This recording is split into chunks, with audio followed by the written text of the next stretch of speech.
এটা Ripon video. I love you. Hello বন্ধুরা, I am Ripon video. সরল জীবন সোজা কথা, আর সেই সোজা কথাতেই মানুষ ভালোবেসেছে রিপন মিয়াকে। কাঠমিস্ত্রির পেশা, কিন্তু তার মনে ছিল শিল্পসত্তা। সেই ভালোবাসা থেকে ফেসবুক ভিডিও বানানো শুরু করেছিলেন রিপন। কিন্তু এবার সেই মানুষটাই জানালেন ভয়াবহ এক অভিজ্ঞতার কথা। নিজের ভেরিফাইড পেজে রিপন লিখেছেন তাকে দেওয়া হয়েছে প্রাণনাশের হুমকি।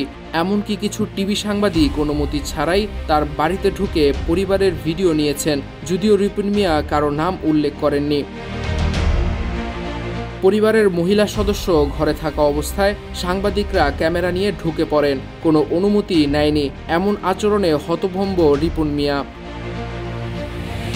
তার এই পোস্টের পর সোশ্যাল মিডিয়ায় শুরু হয়েছে তুমুল সমালোচনা। ভক্তরা চাইছে এর সঠিক বিচার। কেউ আবার প্রশ্ন তুলছে সাংবাদিকদের ইথিক্স নিয়ে। সাংবাদিকতা যদি এমন হয়, তাহলে মানুষের আস্থা কোথায় যাবে? ওই পোস্টে তিনি আরও লেখেন, 9 বছরের কন্টেন্ট তৈরির এই সময়টাতে তিনি কখনো কারো ক্ষতি করেননি।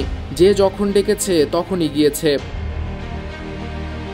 পোস্টের শেষে রিপন মিয়া বলেন, এই ঘৃণ্য কাজটি যারা করেছে তারা নিজেদের বিবেককে প্রশ্ন করুন। এভাবে টাকা আয় করে নিজের পরিবার ও সন্তানদের খাওয়াতে যদি আপনাদের বিবেকে না লাগে, তাহলে আমারও আর কিছু বলার নেই।